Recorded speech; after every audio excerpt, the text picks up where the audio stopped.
Okay, I'm going to bring the camera in, get it put together, and then we're going to check it out. We still have the display to connect, so you're just going to pop these together, line up the pins, push it together, and the display is done.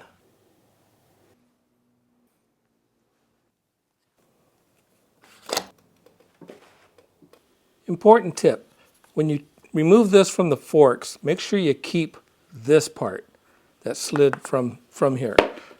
And you're going to put this back through. So this is going to come off, and you're going to feed the tire and wheel, get it aligned properly, and then you're going to slide this back through the holes here.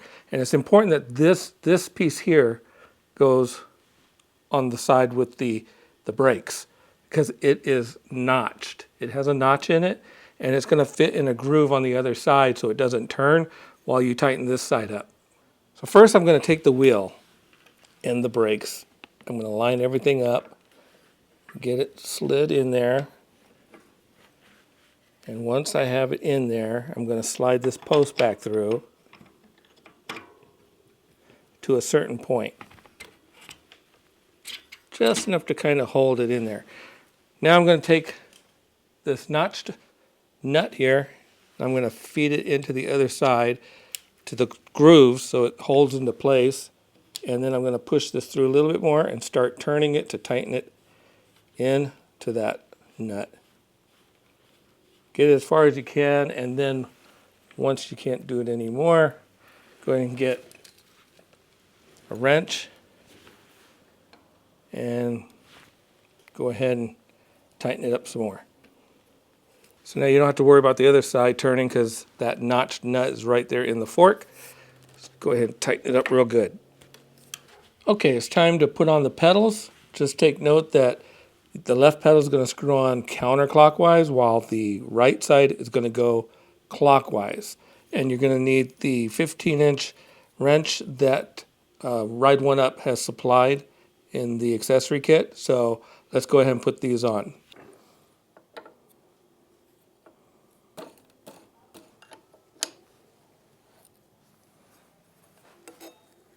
Okay, the tire on my bike is a Forecaster 27.5 by 2.35 size, and it has 65 psi for air pressure. I think now is a good time to check the air pressure and add any air in if I need it. One more thing, you have adjustable air shocks. So you can adjust it here and over here, just loosen this, remove it. And as you can see on the cap here, let me bring this in a little bit. Yeah, float air, okay? Right here is the valve stem, so you just put your pump on there. And there are recommended settings on the bottom of the fork. It's printed on there, so you can get the settings from there and adjust your fork accordingly. Okay, now that your bike is fully assembled, make sure to go over it one last time. Check the air pressure in the tires, check that the battery has a full charge, make sure everything's nice and tight and straight, and adjust it the way you like it. We're going to check out the bike and take it for a ride.